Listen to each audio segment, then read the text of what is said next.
নমস্কার গাইজ, আমার নাম সুমন আর আপনারা দেখছেন আমার ইউটিউব চ্যানেল। গাইজ, কথায় আছে যেখানে বাঘের ভয় সেখানে সন্ধ্যা হয়।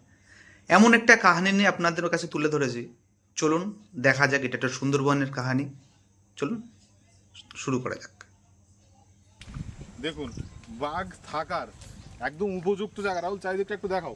বিশাল ঘন বাঘ জঙ্গল। যদি এখানে থাকে, এখান থেকে আমাদের এক হাত দূরে থাকে, তবু আমরা দেখতে পাবো না, এতটা ঘন জঙ্গল এইটা। বাঘকে যখন জানা গেল যে এর ভিতরে বাঘ আছে, জানা সত্ত্বেও এই বাঘ ধরে বের করা ধরা যাচ্ছে না।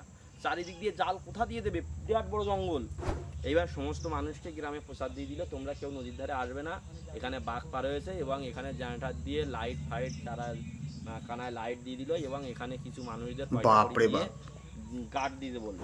একা যদি কেউ এই জঙ্গলে সুন্দরবনের মানুষরা তাদের জীবন আমরা এখানে অনেক রিস্ক ভাবে কাটায়। আরেকজন দিকে আছে, হয়তো সুন্দর জায়গা, সমস্ত কিছুই ভালো, কিন্তু চারজন চারদিকে কিন্তু আছে। হ্যাঁ, তো আমরা আমলদা কাছাকাছি আছে বলে আমলদাকে একটু দেখাতে পারলাম।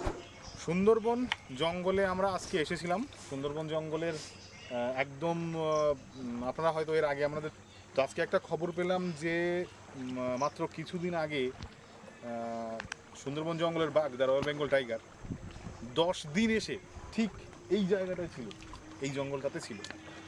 তো আমরা সেই জায়গাটা খুঁজে খুঁজে নিখিলদার সঙ্গে কথা বলে বললাম যে এখানে আমরা যাব। সেই কারণে আমরা অনেকটা নৌকা বেয়ে বা নৌকা দাঁড় মেরে মেরে মেরে মেরে এখানে এলাম। আর এখন এখানে ওঠার আগে আপনাদের সঙ্গে একটুখানি বলে নিই যে দেখুন, এই সমস্ত জায়গাগুলো মানুষ কাঁকড়া ধরে কিন্তু ঘুরে বেড়ায়। এই সমস্ত মানুষ কিন্তু কাঁকড়া ধরে। দেখুন এই বাপরে, এতটাই ঘন। আর এই জঙ্গলটা ওপরে চেহারাটা দেখুন। সুন্দরবন আচ্ছা। জঙ্গলের শুধু সুন্দরবন জঙ্গলটা যে অতটা ভয়ঙ্কর সেটা তো অবশ্যই, কিন্তু সুন্দরবন জঙ্গলের বাইরে যে জঙ্গলটা রয়েছে, যেখানে বাঘ মহাশয় মাঝে মধ্যে পার হয়ে এসে থাকে, তো সেই জঙ্গলটা এইটা। এখানে যে কি হয়েছিল সে আপনারা না জানলে বুঝতে পারবেন না। এখানকার মানুষের রাতের ঘুম উড়েছিল সেই সময়। তো নিখিলদা ভালো জানবে এই বিষয়ে। নিখিলদা একটু বলো দেখি। এখান থেকে বেশ কিছুদিন আগে ওপার থেকে এক বাঘ পার হয়ে আসে। বাঘটা পার হয়েছে, এই জঙ্গলটাই ছিল। এই জঙ্গলটায় আচ্ছা, বেশ কিছুদিন লুকিয়ে ছিল। মানে তারপরে এটাও যখন একটা মানুষ জানতে সিস্টেম পারলো, যে ডাল ভেঙে ঢুকতে হবে, না হলে এখানে এসে জানতে পারলো, চেনা যাবে না তখন রাস্তা দেখা গেল নেক্সট টাইম। তখন দেখা গেল যে এখানে বাঘে হেঁটেছে। তারপরে দুই একজন ধরে চোখেও পড়লো যে বাঘের ভিতরে আছে। নিখিলদা, আমরা কি এখন এই জঙ্গলের মধ্যে যাবো? অসুবিধা নেই? অসুবিধা নেই, এটা মানুষের পার, এখানে মানুষ বসতির পার, কিন্তু অসুবিধা এই নেই। মুহূর্তে সমস্যা এই নেই। মুহূর্তে সমস্যা নেই, কারণ এটাও রিস্কের খুব ব্যাপার। কারণ এখান থেকে কিছুদিন আগে এই জঙ্গলে বাঘ কিন্তু বেশ প্রায় 8-10 দিন ছিল। আমরা তাহলে মোটামুটি এখন দেখাতে পারি যে সেই জঙ্গলটা কেমন ছিল। হ্যাঁ হ্যাঁ, এই জঙ্গলটা সেই জঙ্গল খুব ঘনত্ব। ওপারে যে একেবারে সুন্দরবন যে বাঘের জঙ্গল যতটা ঘনত্ব, ঠিক এই জায়গাটা ততটাই ঘনত্ব। সেই রকম দেখলে বুঝতে পারবেন। এর ভিতরে আমার এক দাদা আগে গেছে, নমলদা আমাদের একজন আছে, হ্যাঁ, ওনাকে আমি পাঠিয়েছি পরিবেশটা দেখার জন্য। ভিতরটা যদি বলা যায় না, ওপার থেকে বাঘ যদি চলে আসে, চলো আমরা একটু ভিতরে তো আমরা একজনকে পাঠিয়েছি, উনি সিগন্যাল দিচ্ছে যে তোমরা এসো, কোনো ভয় নেই। আসুন সেই জন্যে আমরা উপরের দিকে যাচ্ছি। আমার দাদা উপরে আছে, উনি জানে, তা আমি যতদূর জানি সেটা বলছি।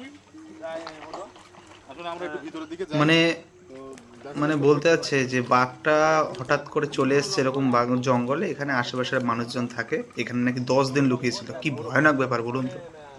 যে গর্জন গাছ বলে, জঙ্গলের যে গর্জন গাছ বা গরান গাছ, যে সুন্দরী গাছ, যে গরান গাছ, সেই গরান গাছ বা গর্জন গাছ এখানে সবই আছে। একদম খুব আচ্ছা। ঘনত্ব জঙ্গলটা।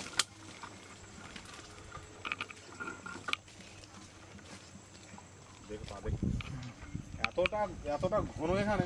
হ্যাঁ, সেটা দেখাই যাচ্ছে যে কতটা ঘন জঙ্গল। রাহুল গেল ক্যামেরা নিয়ে, কিন্তু খুব সাবধানে আমরা আছি এখানে। আসুন, দেখুন, বাঘ থাকার একদম উপযুক্ত জায়গা। রাহুল, চারিদিকটা একটু দেখাও। বাঘ যদি এখানে থাকে, এখান থেকে আমাদের এক হাত দূরে থাকে, তবু আমরা দেখতে পাবো না, এতটা ঘন জঙ্গল এইটা। এটা হচ্ছে সাতজেলিয়া 4 নম্বর জঙ্গল, খুব মারাত্মক জঙ্গল। এই জঙ্গলেই ছিল বাঘ 10 দিন লুকিয়ে। এই সেই জঙ্গল যেখানে বাঘ 10 দিন লুকিয়েছিল। বাপরে, হ্যাঁ, ওপার থেকে এসে মানে হিমশিম খেয়ে গেছে একটা বাঘ ধরতে ডালভাড়া গিয়ে। সরিয়ে। আর বাঘ ধরা কি চারটিখানি কথা। কোথায় আছো? দেখো, আমরা জঙ্গলের একদম কাছে, সামান্য আওয়াজ করলেই শোনা যাচ্ছে, কিন্তু গড়ে 4-5 হাত দূরে, তাই আমরা দেখতে পাচ্ছি না, এতটা ঘন জঙ্গল এটা। এখান থেকে আমাদের একজন ডাল ভেঙে, এখান থেকে আস্তে আস্তে ডাল ভেঙে চিহ্নিত করতে করতে এখান থেকে এগিয়ে গেছে। তো সেই দিক থেকে আমরা যাচ্ছি। আসুন আমাদের সঙ্গে, রাহুল সামনের দিকে এসো।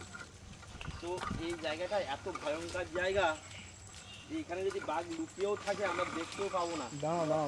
বিভিন্ন জিনিস এখানে থাকে, খুব ভয়ের জায়গা এটা, আমরা যেতেও পারছি না, এত জঙ্গলটা ঘন। এখানে যে বাঘ লুকিয়েছিল সেটাও ভাবি যে বাঘ কি করে চলাফেরার বিরুদ্ধে করতো। দেখো কতটা জঙ্গল, আমরা নিচু হয়ে কতটা দূরে আসছি, আর এর ভিতরে বাঘ 10 দিন লুকিয়েছিল। এই জায়গাটা একটু ফাঁকা ফাঁকা মতো লাগছে, আমরা সেইখানটা এসে দাঁড়িয়েছি। আমরা আবারও বলছি, এটা সুন্দরবনের বাঘের জঙ্গল নয়, এটা সুন্দরবনের সেই জঙ্গল যে জঙ্গলে বাঘ এসে 10 দিন পর্যন্ত এখানে স্টে করেছিল বা ছিল, এবং সুন্দরবন মানুষ যারা ছিল তাদেরকে তাদের রাতের হ্যাঁ ঘুম সেটা কেড়ে তো নিয়েছিল। অবশ্যই প্রতিটা পদক্ষেপে হুঙ্কার, ডাক, বিভিন্ন রকম শব্দ, জঙ্গলের মধ্যে দিয়ে ছুটে বেড়ানো, এই সমস্ত বিভিন্ন রকম কার্যকলাপ এখানে তিনি করতেন। আর তবে তারপরে ডিপার্টমেন্টের লোক গাইজ এসে নাকি একটা কথা বলতে তাকে, যাচ্ছি, খাঁচায় বন্দি ওখানকার করে মানুষজন কিন্তু ওই জঙ্গলের নদীর মধ্যে উপরেই ছেড়ে ভরসা, দিয়ে নদীর আসে। মাছ, বিষয়টা আরো বিস্তারিত কাঁকড়া, নিখিলদার মুখ থেকে একটু শুনবো। বনের মধু। দেখো জঙ্গলটা সে বাঘের জঙ্গল নয়, তবে জঙ্গলটা খুব ভয়ঙ্কর জঙ্গল, কারণ বাঘের জঙ্গল ওপারে, আর এপারটা হচ্ছে মানুষের বাস। ওপারটায় মরিচঝাঁপি আর এপারটা হচ্ছে মানুষের বাস।